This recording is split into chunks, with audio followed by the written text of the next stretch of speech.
Welcome back to another H2scan podcast. If you joined us in our previous session, we talked about, what's the point in selecting the right hydrogen sensor. Today, Bill Whitehead and I are here talking about what's the difference between hydrogen sensors. And this is something that has come up, different conferences, talking with different clients. Obviously, there's different hydrogen or key gas sensors on the market. And today we're excited to kind of talk about, I've got some questions personally, and that I'd like to run off Bill and talk about,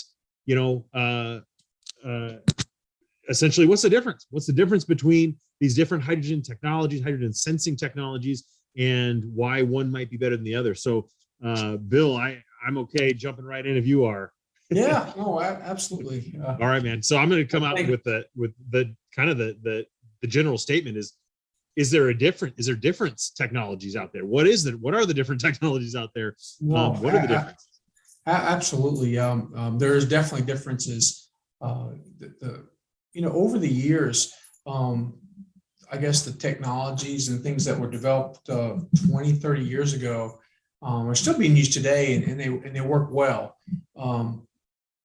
Since maybe about 20 years ago, 20-something years ago, Sandia Labs started looking at the idea of using palladium nickel, like a solid state material for hydrogen sensing, and they further developed it.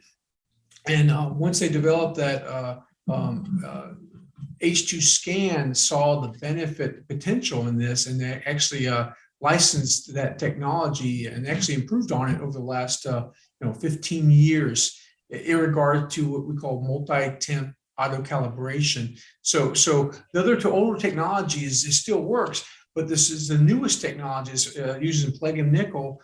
But the biggest improvement was using this the introduction of multi-temp auto calibration, which basically changed the game. And pushed the sensor uptime to 10 to 15 years versus the other technologies in about 3 to 5 years.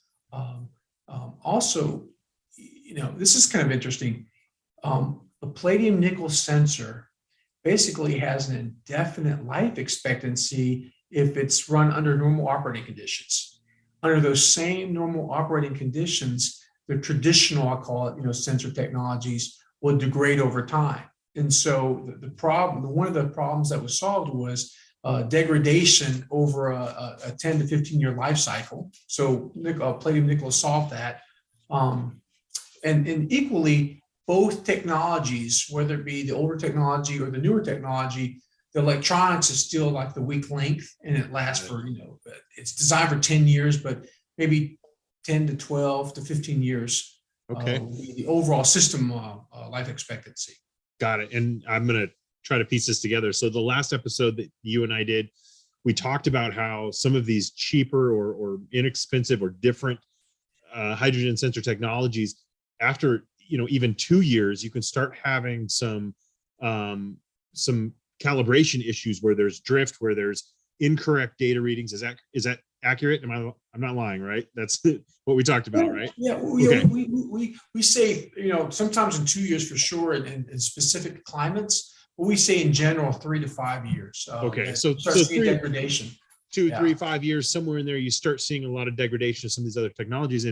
And with the nickel palladium that H2scan uses, if you had no electronic issues, like the old Walkman that's lasted for 30 years, you potentially could use an H2scan sensor for decades if that was the case, right? You could if electronics is the weak link in the H2scan sensor. Yeah, absolutely. Right. That's awesome. So where does gas extraction come in here, and does gas extraction of hydrogen from the oil affect the measurement? Because this is something that I've had this conversation with several engineers in the transformer industry about gas extraction, and there's a lot involved there. So, can you, dive into that for me? Yeah. So we have a diagram that we're going to show, okay, and this is basically it shows the palladium nickel kind of versus electrochemical sensor, cathode anode type sensor, and also MOV, metal oxide type sensors. And so what you'll see is you'll see on two of the technologies, it requires gas extraction, whether it be some membrane, vacuum, or headspace. But you have to get the gases out of the oil and then to present it to the hydrogen sensor. The difference in the palladium nickel is that it measures directly in the oil, so you don't have to worry about the extraction, additional process, if you will. So the extraction process, it basically is trying to eliminate, or not eliminate, it's trying to remove all the other gases, if possible, if you're just trying to measure hydrogen. The challenge is these different extraction methods isn't 100% guaranteed to extract and eliminate all the other gases. So the other technologies in the airspace, the extraction method will still present other gases. Other gases will still show, will affect the measurement values, what I'm trying to say. Got it. Yeah. Okay, that's interesting. And so what is like, we kind of just touched on this, but let's cover it again real quick. What's the actual uptime life expectancy of H2 sensors? So we talked about, selecting the best H2 sensor. We talked a little bit last time about some uptime, life expectancy, but what are the actual life expectancies of these? Yeah, no, absolutely. And, let's use two terms, life expectancy versus let's say uptime life expectancy. Life expectancy can be used loosely, and because it could mean that it's still working, but the accuracy may not be the same as originally specified when it was originally purchased. So it's that 3 to 5 year thing we were talking about before, where in 3 to 5 years, all of a sudden, it's still alive 4 or 5 years, but the is drifted or it's not there anymore. And so, but uptime life expectancy is defined, what we like to define as over the life of the sensor. In our case, 10 to 15 years.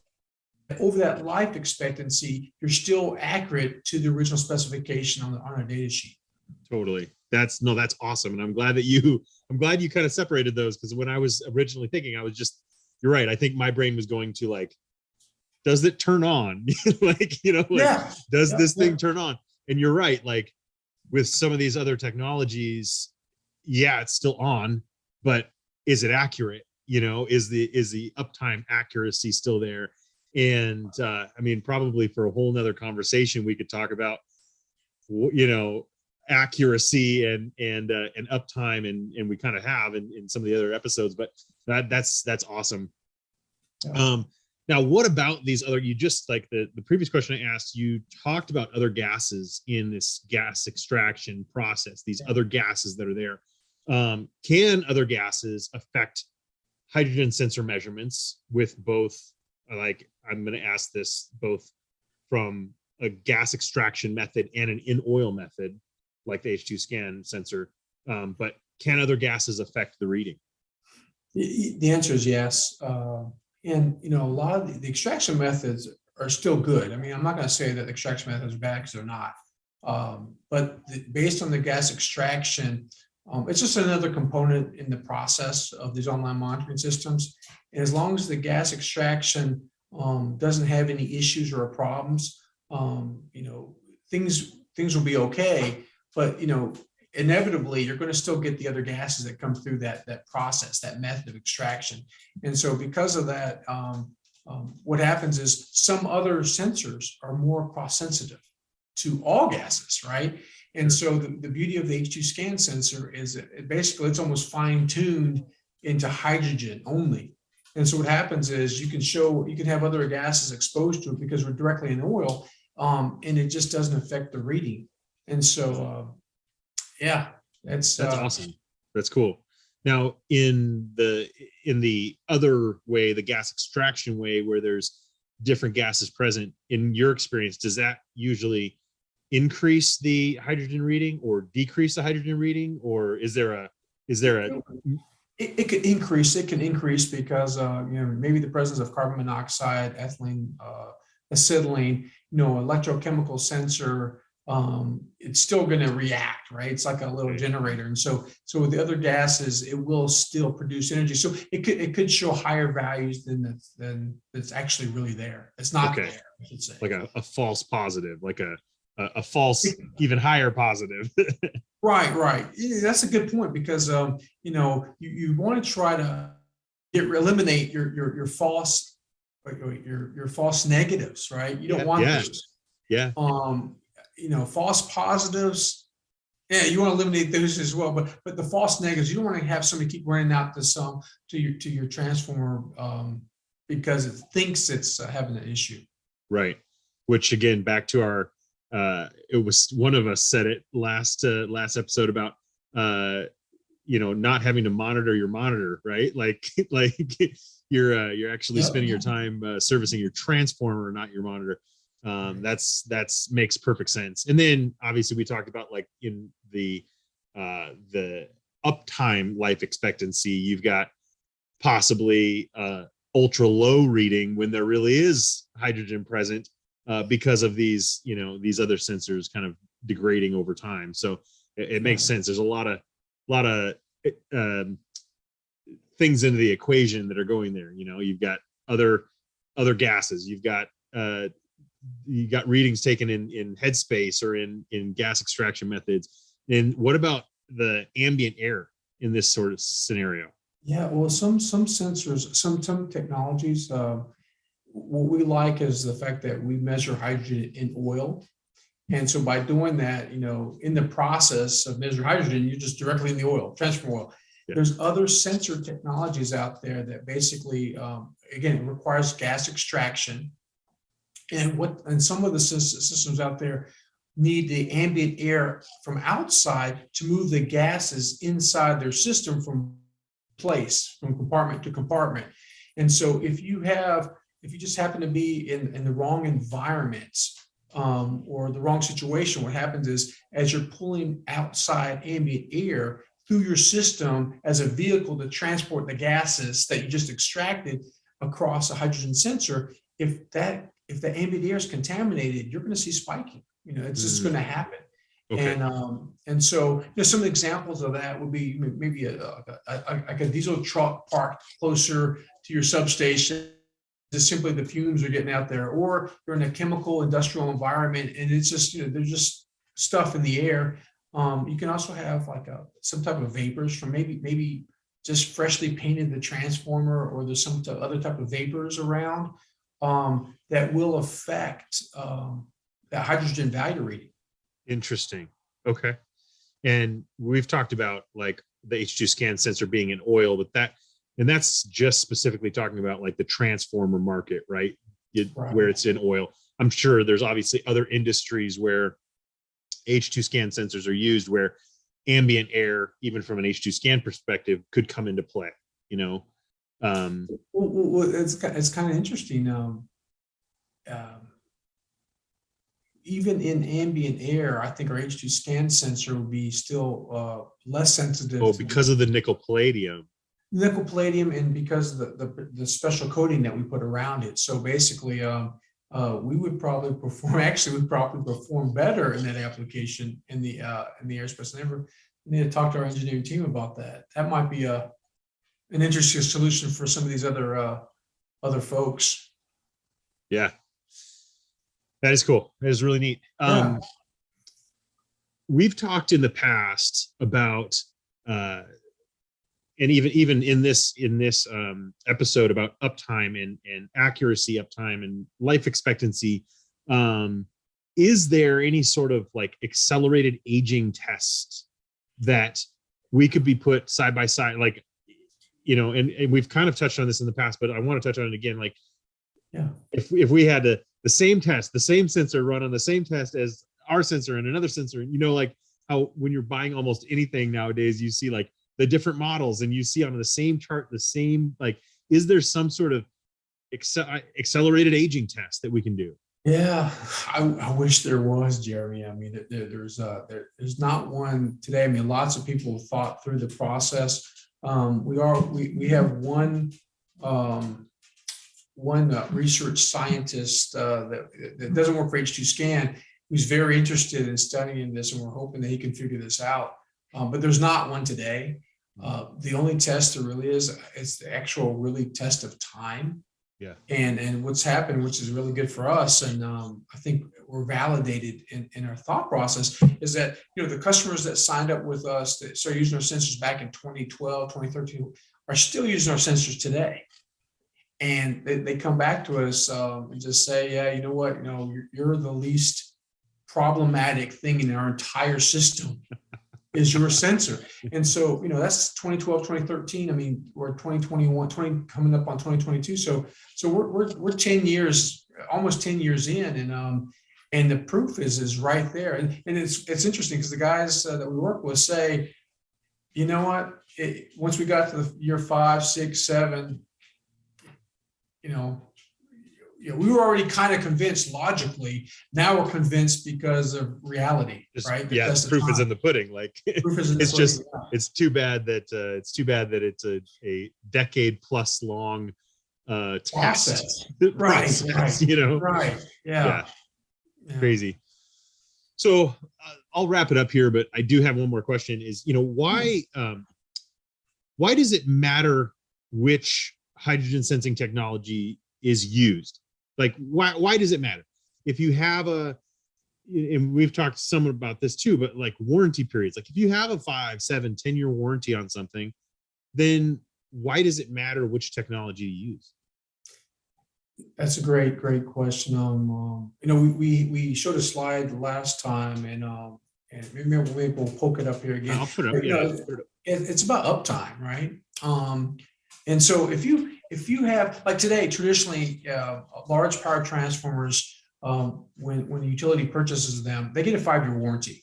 So whatever is on there, the monitoring system, it comes along for the ride with the 5-year warranty. For retrofit, you're starting to see people say, hey, I want a 5-year warranty, I want a 7-year warranty. And in some cases now we're seeing customers saying, I want a 10-year warranty. But they're not just simply asking for hardware component warranty. They're saying end-to-end warranty. Like if something happens to this expensive system that I just purchased, then your team has to come out here and take care of the installation of whatever, or fix it yourself, right? You guys have to own it. So, I guess the reality is picking the right sensor technology. It just basically allows you to have continuous uptime. So there's no disruption in your data of information that comes to you. If you have the right sensor, the hydrogen sensor today the hydrogen sensor is basically in the other systems that aren't using H2scan sensors. That seems to be the weak link today in their sensor technologies. And so by having the right sensor, the team's the utility team, the industrial team, the asset manager can focus on managing his fleet of transformers and not trying to manage the fleet of online DGA monitors. Yeah, no, that makes perfect sense. We mentioned this before, and so I'll be honest with you. If a customer has a 10-year warranty, end-to-end warranty, all services and hardware included, most of the time they're recapitalizing every 10 years anyway. So if you got a 10-year warranty, it probably, I'll be honest with you, it probably doesn't matter which hydrogen sensor technology, except for the fact that you're not going to have continuous uptime.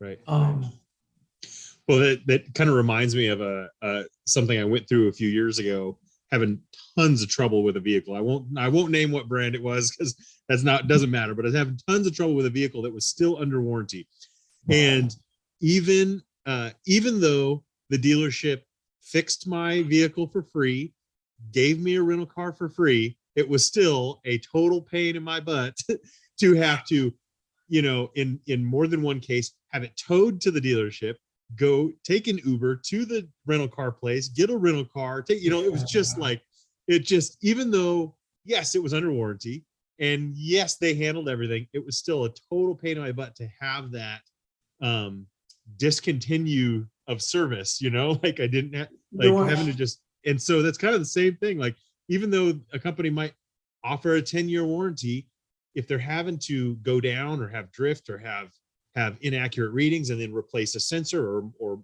service a sensor every 3 to 5 years, you're talking about, man, what a headache, I actually maybe I have to stand back, and I agree with you now because I'm sitting there imagining the substation asset manager going, okay, why is this system drifting? Okay, I got a 10-year warranty, so great. It's not going to cost me any money for the part, maybe the service, but a lot of these utility substations still have to escort the person. So you still have to have, somebody has to still coordinate the person to come in, the substation. So, I stand corrected on that. At the end of the day, if you can have the right sensor that lasts for 10 years, continuous operation, that's going to be so much easier for you to keep your focus, to keep focused and to be happy, right? Let's be honest. I want to work on things. I want to work on the big things, not fixing the thing that's supposed to be working for me. Right. 100%. Right? So cool. Awesome, Bill. That's all the questions I had as far as, talking about the difference in hydrogen sensors, and the graph that you showed on the different technologies is super helpful. That really, seeing them all on one screen really helped me. So thank you very much, Bill. I really appreciate you, man. Awesome. Thanks, cool. Jeremy. All right, guys. Thanks for watching the H2scan podcast. We'll be back with regular episodes. Have a great day.